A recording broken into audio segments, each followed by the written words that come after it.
la vidéo que j'ai préparée euh, sur la méthode de Monte-Carlo pour donner une approximation de pi. Une vidéo que j'ai déjà publiée sur les estimateurs, sur voilà, statistiques, un estimateur sans biais, etc. Donc, je suppose que vous avez des connaissances et un vocabulaire sur ça. Donc, l'objectif, c'est que on va partir l'idée principale, c'est approcher, c'est donner une valeur approchée de pi. Ok. Alors, on va regarder la méthode dite de Monte-Carlo, mais on va la traiter de deux manières. Ok. On va la traiter de deux manières, je m'explique. Alors, la première manière, c'est que euh, si c'est l'objectif de cet énoncé que vous voyez là, donc je prends une fonction f de 0, 1 dans R qui a x associé racine de 1 moins x carré. Ça, si vous ne savez pas ce que c'est, en fait, c'est l'arc que vous avez, c'est l'arc, donc si je représente ça, cette application, en fait, si je représente, ça va faire donc, un bout du cercle.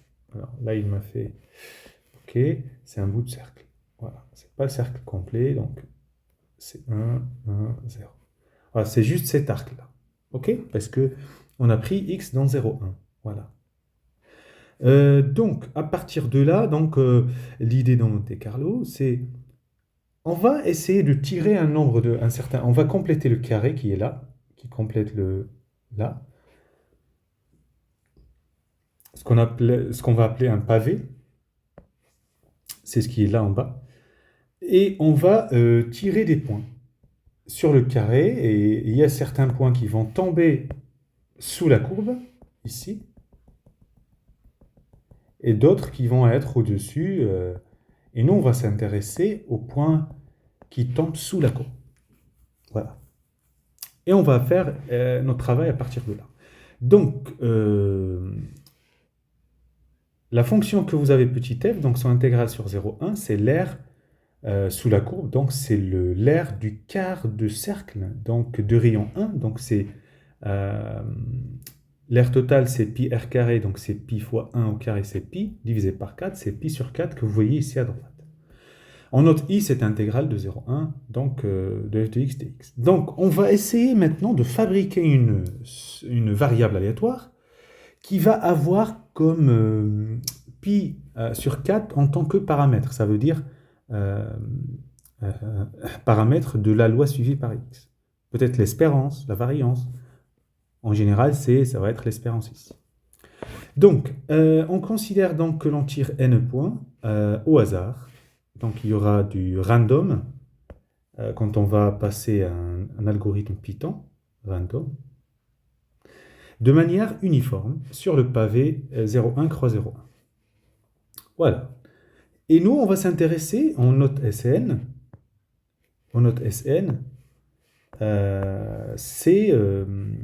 SN, c'est le nombre de points qui tombent sous la courbe.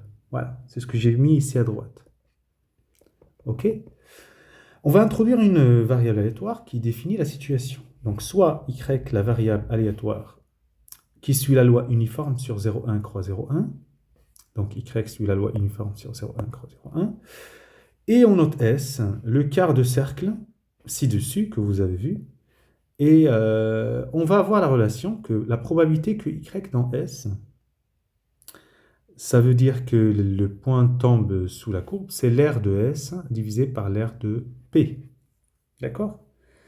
Donc, l'aire de S, c'est l'aire de la partie sous la courbe. Hein. Donc, ce que j'ai assuré là, ce que je vais compléter assuré là en rose. Et puis, divisé par l'aire du pavé qui est 1, c'est 0,1 croix 0,1, c'est 1. Donc, c'est pi sur 4. Très bien. Alors maintenant, pour i dans 1, 2, 3 jusqu'à n, on définit une variable aléatoire xi qui vaut 1 si le im lancé tombe dans S et 0 sinon.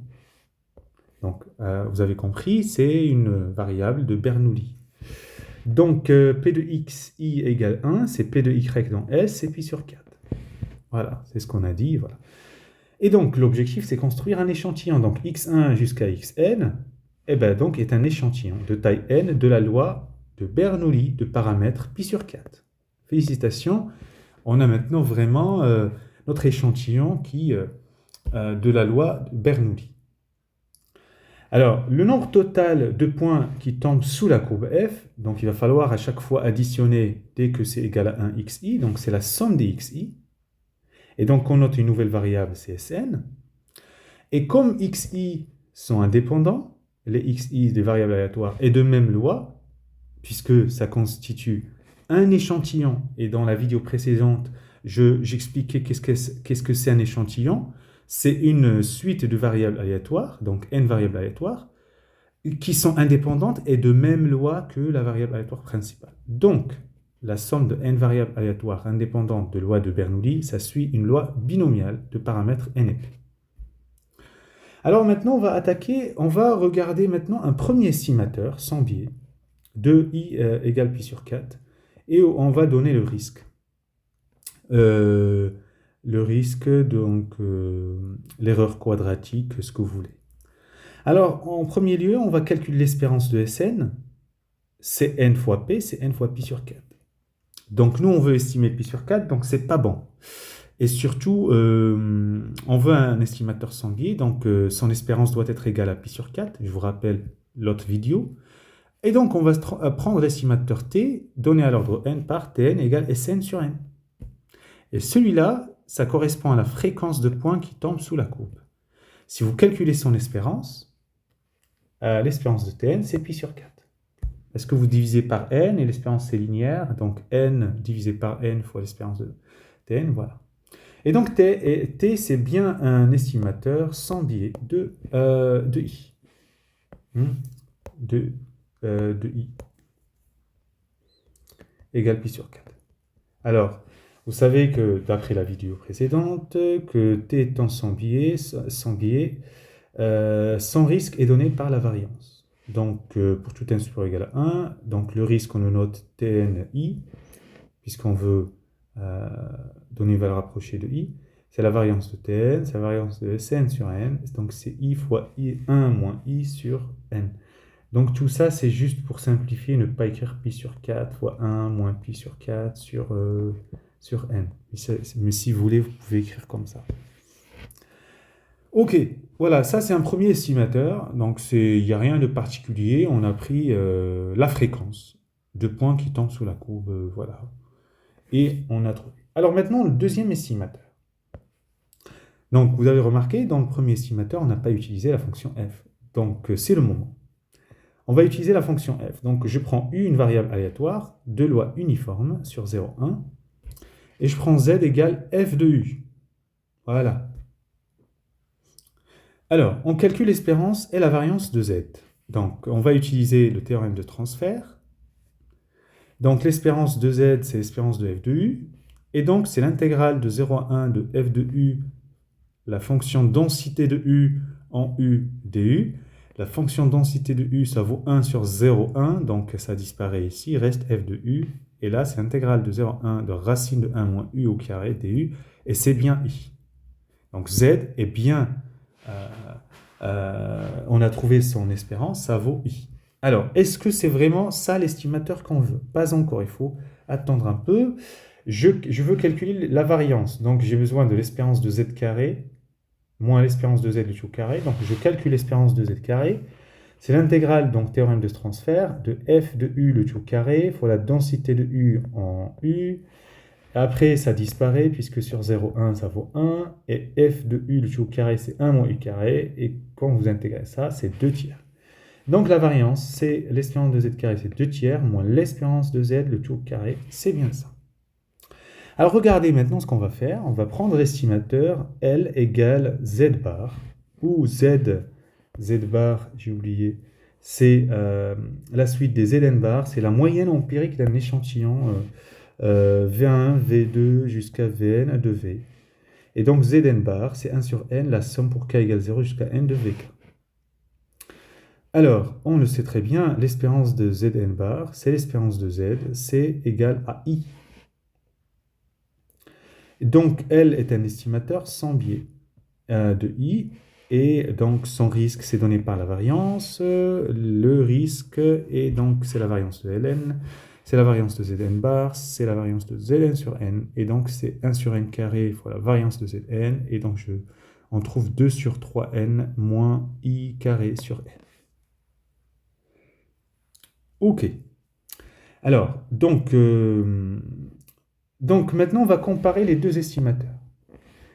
Alors, en prenant pi égale 3,14, on trouve pour Tn, c'est 0,51 sur 3n, pour Ln, 0,15 sur 3n. Clairement, L est un estimateur de I plus efficace que T.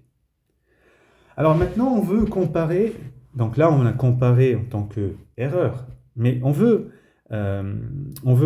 comparer la précision de ces estimateurs pour obtenir une valeur approchée de pi avec une précision de 0,01, plus ou moins. Plus ou moins. Alors, on va utiliser maintenant un intervalle de confiance. Donc, si Fn, donc Xn, Sn sur n est la fréquence observée, deux points tombant dans le quart de cercle, alors un intervalle de confiance à 95% de pi sur 4 est donné par la formule classique Fn moins 1 sur racine de n, Fn plus 1 sur racine de n. Donc, ça, c'est un intervalle de confiance de pi sur 4. Pour un intervalle de confiance de pi, donc on multiplie le tout par 4, voilà, et on a cet intervalle. Et donc, regardez, pour une estimation de pi à plus ou moins 0,01, il suffit de choisir n, de sorte que, quoi, c'est 4 sur racine de n. Donc, vous voyez, vous avez votre intervalle, il est centré en Fn. Donc, soit vous faites Fn plus 4 sur racine de n, soit vous faites Fn moins 4 sur racine de n. Donc, cette valeur que vous ajoutez là, ou bien vous tranchez, il faut que ça soit inférieur à 0,01.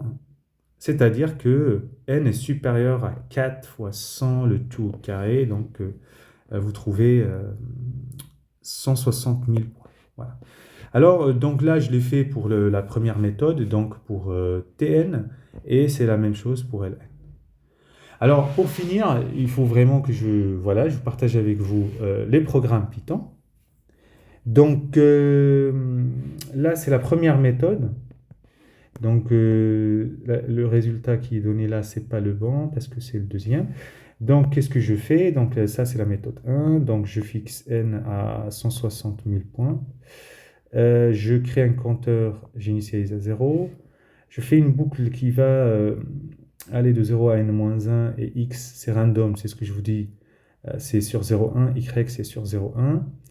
Et là, r, je vais calculer la distance de l'origine au point. Donc, si m de coordonnées x, y, je calcule OM, c'est racine de x carré plus y carré. Voilà. Si c'est inférieur ou égal à 1, ça veut dire c'est sous la courbe, le compteur va augmenter. Hein? Voilà. Et donc, sinon, on arrête la boucle et on sort. Et donc, au retour, on va noter pi, une variable qu'on va mettre 4 fois le nombre de points, et on divise par le nombre total de points, c'est de 160 000. Puis, on va définir les bornes de l'intervalle A et B. Donc, A, c'est pi moins 1 sur n. NP, alors, j'ai oublié de préciser. Donc, là, au début, donc, from math, import étoile pour importer SQRT et la racine carrée. From random, import étoile, j'ai besoin de random. Et j'importe NumPy as NP. Donc, à chaque fois, je vais utiliser un élément dans NumPy, j'utilise NP. Alors, je vous invite à aller regarder à quoi sert NumPy, etc. Voilà, donc ici, vous voyez bien que je l'ai utilisé au moment d'utiliser racine carrée. Vous voyez bien que quand vous calculez la racine carrée d'un nombre, si ce n'est pas un carré parfait, bah, vous aurez un nombre à virgule. Et donc, ça permet un petit peu de gérer ces erreurs-là. Donc, j'ai mis les bornes, j'affiche la variable pi, et puis j'imprime l'intervalle. Comme il s'agit du random, en fait, là, quand j'ai lancé, ça m'a donné cet intervalle, 3,13, pardon, 3,13 machin, 3,13, voilà. Il faut relancer, vous voyez, même pi, ça a donné 3,1351, etc. Vous relancez, vous verrez, voilà, ça dépend du random. Alors, on va regarder la deuxième méthode. Donc, la deuxième méthode, elle utilise la fonction f. Donc, la fonction f, c'est racine de 1 moins x carré. Donc, le x, comme c'est du random, donc on a mis SQRT de 1 moins random le tout au carré, et y égale y plus x. Voilà. D'accord?